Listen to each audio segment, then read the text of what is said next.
Bienvenidos a Salud a un Clic, el espacio que explora junto a ti la calidad de vida y salud que debes llevar. Hoy tenemos una invitada especial, la doctora Jacqueline Díaz Rodríguez. La doctora Jacqueline Díaz Rodríguez es internista, endocrinóloga, nutricionista y expresidenta de la Sociedad Dominicana de Nutrición y Endocrinología. Toda una autoridad para hablar acerca de la tiroides y cómo funciona. Bienvenida, doctora. Muchísimas gracias por la invitación. Bueno, pues doctora, vamos a hablar hoy acerca de un tema que es muy interesante y que es la tiroides. ¿Qué es la tiroides?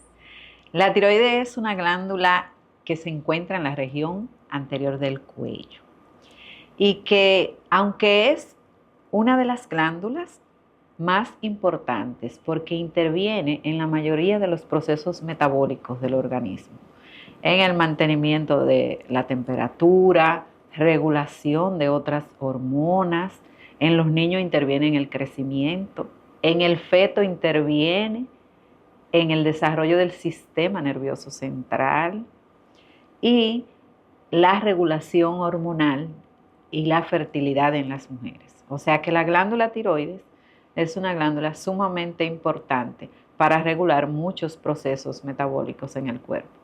Y viendo que es un órgano o una glándula tan interesante e importante, elemental para todo el mundo, cualquier médico puede recetar o prescribir una levotiroxina, por ejemplo, que es el medicamento que se utiliza para tratar la tiroides. En ese aspecto, el médico que tiene la especialidad para tratar los trastornos tiroideos, sea una disfunción hipotiroidismo, que es donde se indica la levotiroxina, o un hipertiroidismo, es el endocrinólogo, porque es el que estudia para manejar todos los trastornos de las glándulas endocrinas, desde la hipófisis, la tiroides, el páncreas, las adrenales y las gónadas.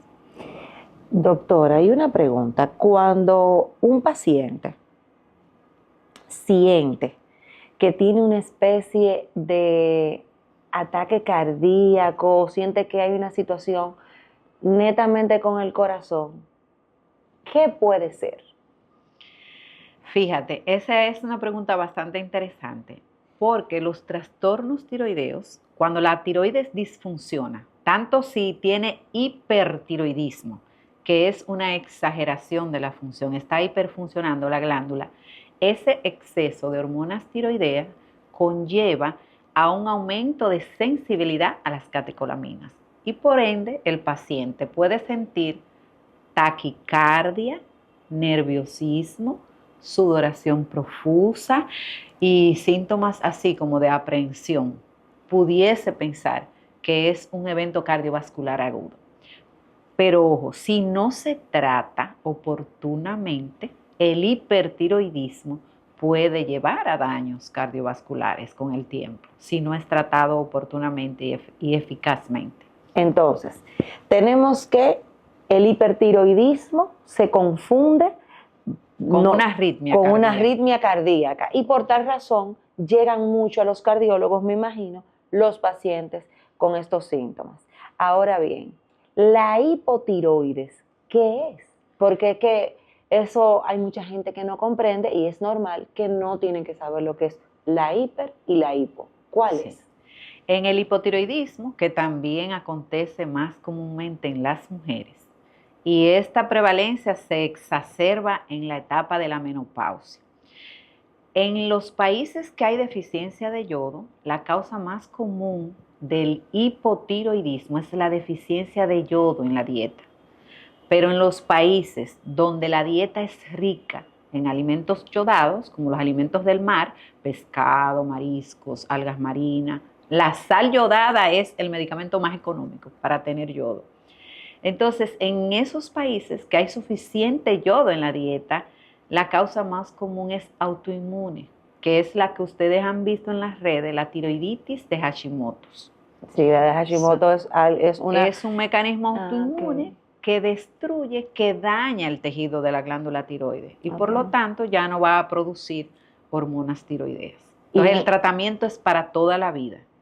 Ok, o sea que una vez un endocrinólogo prescribe una levotiroxina, el paciente debe de, además de mantenerse yendo al médico, cada qué tiempo se recomienda que vaya a chequear su tiroides. Al principio le van a poner las citas cercanas hasta que encuentren la dosis efectiva para él, porque se hace un cálculo, dependiendo del peso, el médico lo va a hacer, pero hay personas que no se le puede iniciar la dosis total por el cálculo del peso, y lo que se le hace es que se le va ajustando la dosis en cada 4 o 6 semanas. Ahora, cuando el paciente está en la concentración que él se siente bien y que los niveles hormonales también, se puede ver 2 veces al año, cada 6 meses. ¿Y qué síntoma da el hipotiroidismo? Eso es muy importante porque la gente no va al médico por esos síntomas. Por el hipo. Cree que tiene exceso de trabajo, que está cansado, porque son síntomas comunes a muchas cosas. Es fatiga, la piel seca, caída del pelo, irregularidades menstruales, las mujeres, en algunas, si es muy severo, infertilidad, las uñas frágiles, la caída del pelo, como mencioné, y el sentirse así como que está fatigado, cansado, aunque no esté con un exceso de trabajo. ¿Puede provocar el estrés hipotiroidismo? El estrés solo no, sino que se van a superponer los síntomas.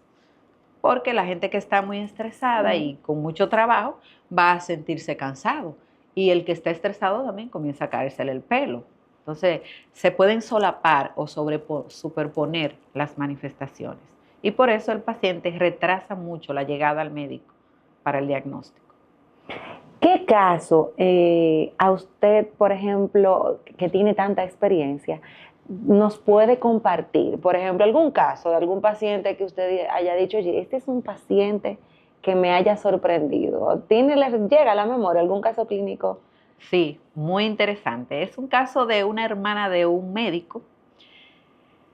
Él venía refiriéndolo con mucho tiempo, ve al endocrinólogo, pero él había ido al ortopeda por un síndrome del túnel carpiano, había ido a un internista por un trastorno de los lípidos, y él para cada manifestación le fueron poniendo tratamientos. Y cuando llegó a mi consulta, tenía la TSH, que es con lo que nosotros hacemos diagnóstico de hipotiroidismo, en 100 miliunidades por mililitro. O sea, él tenía un hipotiroidismo que era el que le estaba causando los dolores articulares porque se le depositan los glucosaminoglutanos y se le hinchan, se le dematizan. El perfil del metabolismo lipídico se altera porque se enlentece todo, el que se degrada en las lipoproteínas, y por eso tenía ese perfil lipídico tan alterado. También tenía otras manifestaciones como entumecimiento mental, dificultad para concentrarse en el trabajo, la fatiga y todo eso. O sea que fue un caso muy interesante que después que él diera todos esos especialistas, la base era un hipotiroidismo. Es decir, que estamos hablando que ese paciente recorrió un promedio de 4 especialistas antes de llegar a usted. Antes de llegar. O sea que si tendríamos que darle una alerta a la población sería que cuando se sientan con estos síntomas que la doctora acaba de describir, acuda a un endocrinólogo porque tiene probabilidad de tener hipotiroidismo. Así es. Doctora, usted que ve tantos y tantos casos clínicos, incluso de cáncer de tiroides, por uno de los lugares donde usted labora, yo quiero saber cómo se llega a tener cáncer de tiroides. ¿Cómo se llega ahí? ¿En qué momento el paciente puede sospechar? Puede sospechar que tiene cáncer de tiroides? Los cánceres de tiroides son de un pronóstico favorable. Muchas veces hay pacientes que sienten un bultito en el cuello, o jugando dominó. Yo tuve un paciente que su compañero de juego le dijo, tú tienes algo que no tenía la semana pasada en el cuello. O sea que el cuello de una semana a otra le cambió. Le cambió, pero no son la mayoría. Esos son pocos pacientes que se detectan un bultito o un aumento en el diámetro anterior del cuello, o un familiar le dice, mira, tú no tenías eso. Esos son los menos. La mayoría de los diagnósticos de cáncer de tiroides se hacen de manera incidental, no buscados. O el paciente fue a un chequeo donde su ginecólogo, el ginecólogo le prescribió una sonografía de tiroides y en la sonografía aparece un nódulo. Ahora ese nódulo, el sonografista describe características sospechosas. Entonces ya ahí se empieza la búsqueda del cáncer diferenciado de tiroides, que es el más común, el papilar o el folicular de tiroides. Porque los que no son diferenciados son de muy mal pronóstico. Son los menos comunes, gracias a Dios, los más raros, pero son muy agresivos y de muy mal pronóstico. Mira, me parece muy interesante porque realmente, lo primero es que hay gente que se estresa. La palabra cáncer es una palabra que uno siente que le condena.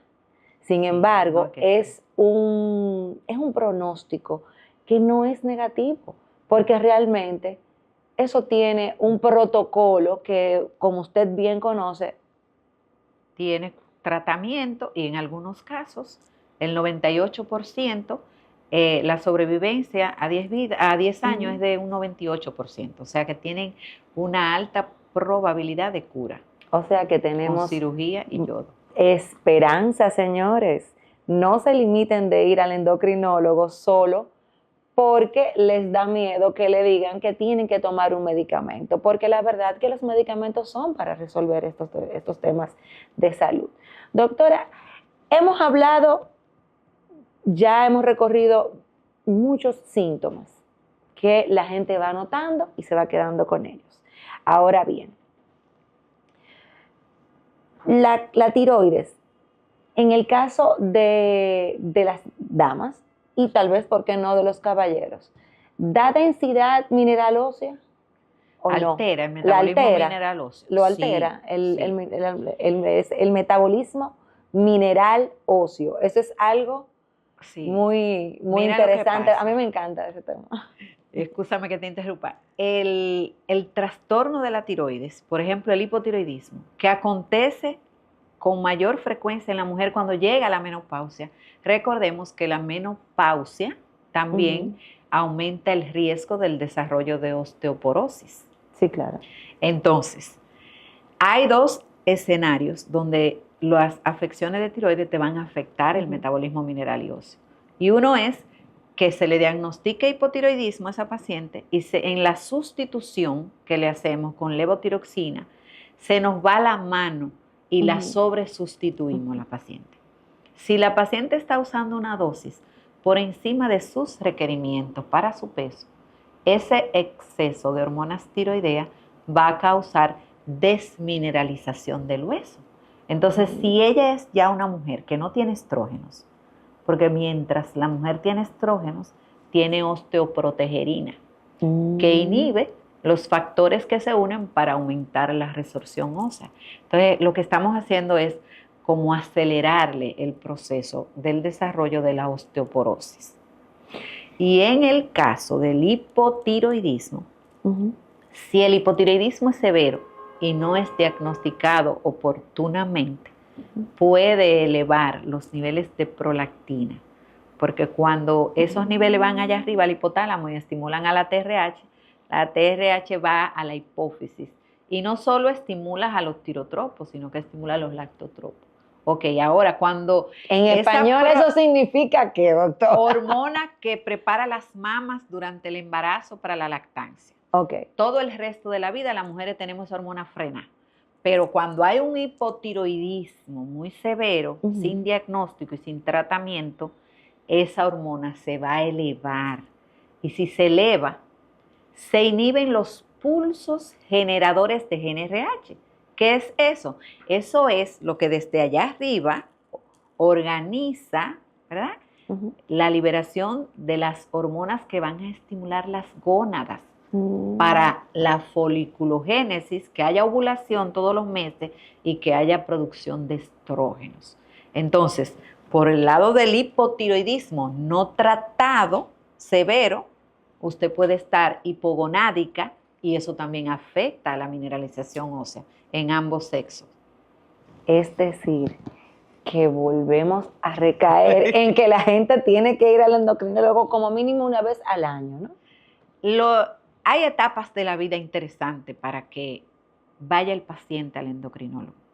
Un niño que se retrasó en el crecimiento, o sea, que la mamá y ve que en el curso él es el más pequeño, porque es probable que tenga deficiencia de hormona de crecimiento. Sí, pero aquí yo tengo una inquietud interesante.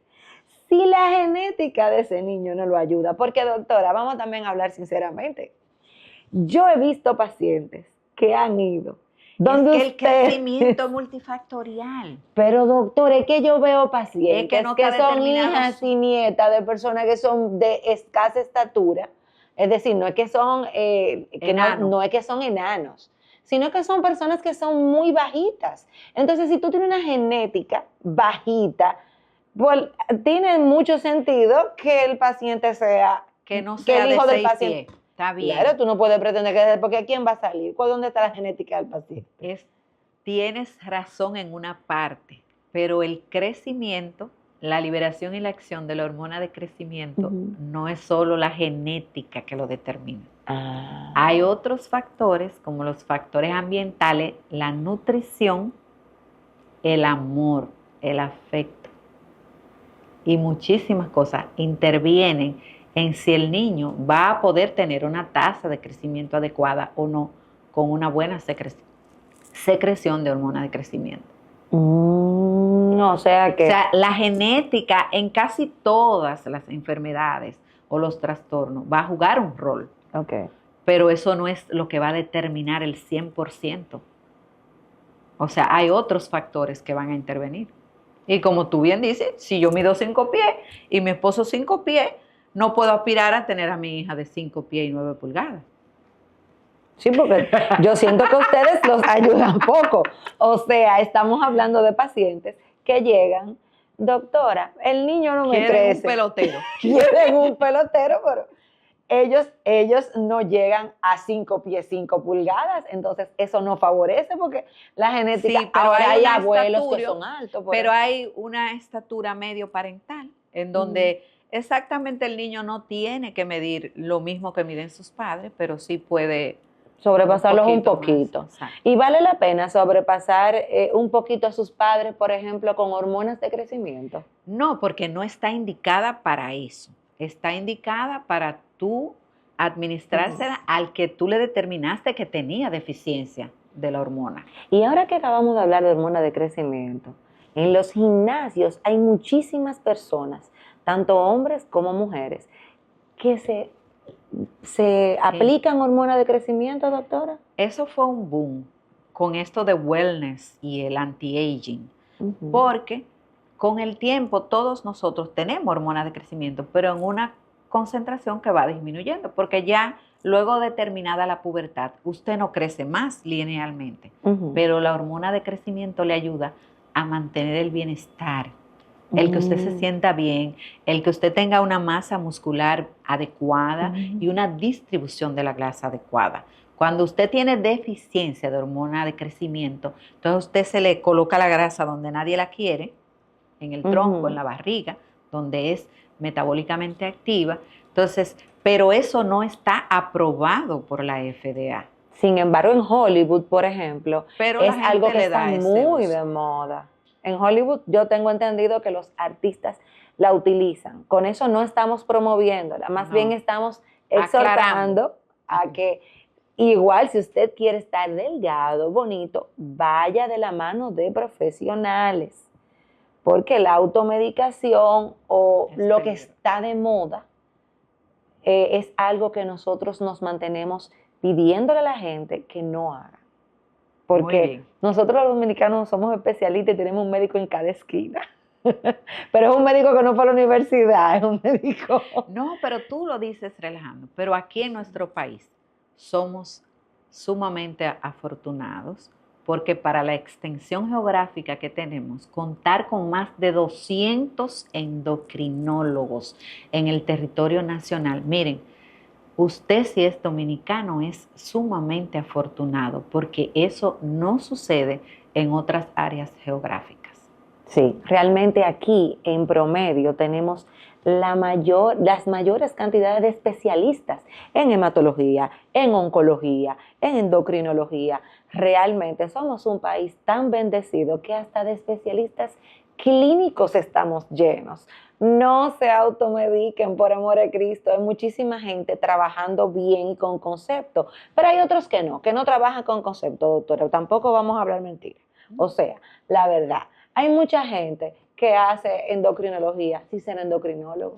No, mira, para ser endocrinólogo en el país, si es aquí que hace la especialidad, tiene que hacer primero medicina interna, que antes eran 4 años, ahora son 3 años. Y luego que se gradúa de medicina interna, es que pasa a hacer endocrinología, que son 3 años más. O sea, estamos hablando de que un médico endocrinólogo dura 6 años, antes eran 7, ahora son 6 años de preparación. Porque el endocrinólogo abarca es todo. Tiene que ser internista y luego va a tratar todas las anormalidades endocrinológicas de la hipófisis, de la tiroides, de las adrenales, de las gónadas y el metabolismo, que ahí está incluida la diabetes y todas sus complicaciones.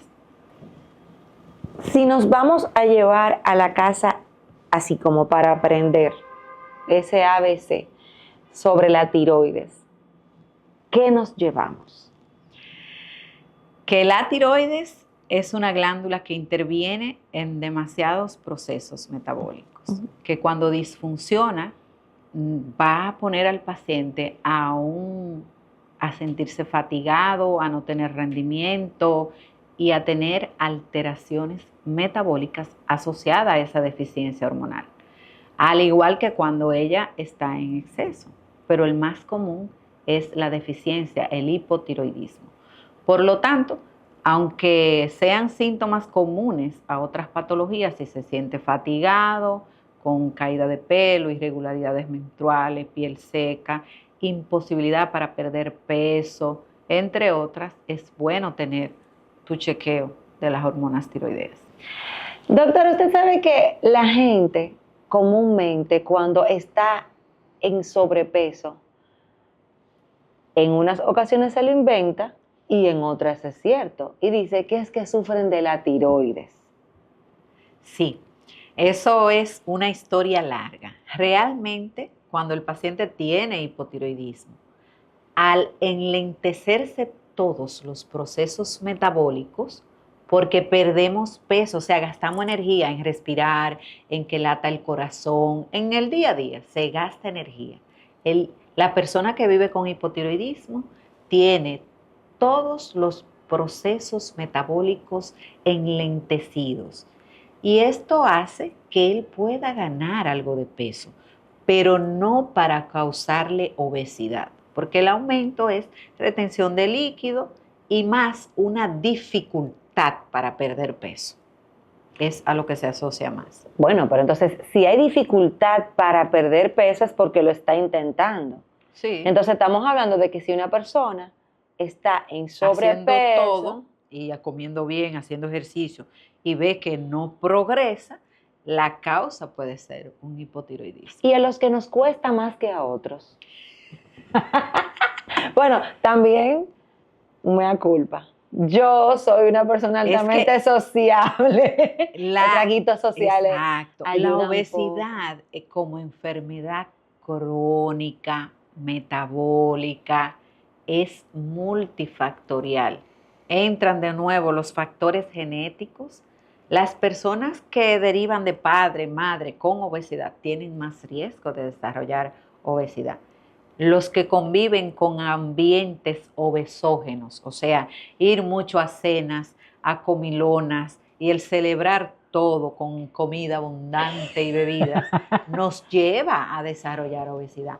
La vida actual, que es una vida sedentaria, trabajamos en oficinas sentados 8 horas o trabajamos desde casa en la computadora, no nos movemos. Entonces, son muchos factores y que en el crecimiento a veces nos van dando premios O sea, si te va bien en clase, te regalan helado, te compran una pizza, si vas a un cumpleaños, o sea, hay muchos factores que inciden en que las personas en la vida adulta vivamos luchando contra el peso, contra la obesidad. Entonces, lo que sí tenemos de importante para notar es que si estás caminando, si estás Haciendo comiendo todo saludable, correcto. si estás dejando atrás lo que todos sabemos, porque yo pienso que todos tenemos el conocimiento Sí. medianamente de lo que son malos hábitos. Porque una cosa es que a uno le guste la comida, a otro nos guste socializar mucho como yo. me incluyo, pero realmente debemos saber cuáles son los hábitos que realmente nos alejan de estar bien y no de tener problemas tiroideos, porque yo voy anualmente a chequear mi tiroides, Y porque siempre está realmente eso es así, porque cualquier persona puede tener problemas tiroideos, ¿verdad que sí, doctor? Así es.